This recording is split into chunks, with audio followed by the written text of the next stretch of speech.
ये शयूं पब्लिसिटी नथो करे असां जिते पहुचंदासीं अल्हम्दुलिल्लाह असांखे ॿुधायो आहे त हिते असांखे प्रॉब्लम थियो आहे उते असां पाण पहुचंदा आहियूं। छा अमा जा मुलाज़िम मुलविस आहिनि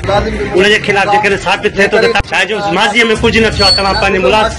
सॼो नज़ुल अवाम ते किरे छा को मुलाज़िम मुलविस न हूंदो आहे जेकॾहिं मुलाज़िम मुलविस ऐं साबित थो थिए त असां हुनजे मथां सख़्त action. Sakrand report Sohail Chandio SDO rescue operation division Sakrand Mohammad चुमन जमानी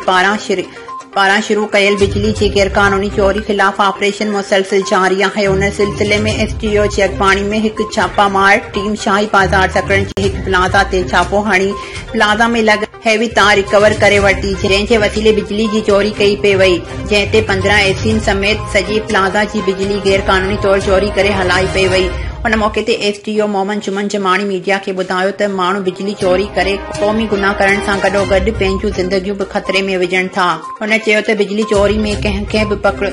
पकड़ियो वियो उनखे कंहिं बि सूरत में बख़्श न कयो वेंदो। हुन वधीक चयो त खुफ़िया इतलान ते कार्रवाई करे गैर कानूनी तौर पूरे प्लाजा जो लोड लॻल हो जंहिंजी हैवी तार पकड़ी वई आहे जंहिंजो प्लाजा जे मालिक मथां केस दाख़िल करायो वेंदो। हुन मौके ते साणिस गॾु अमले गौहर उनर वज़ीर अली ख़ासकली अशरफ अली उनर नवीद खानज़ादा समेत ॿिया पिण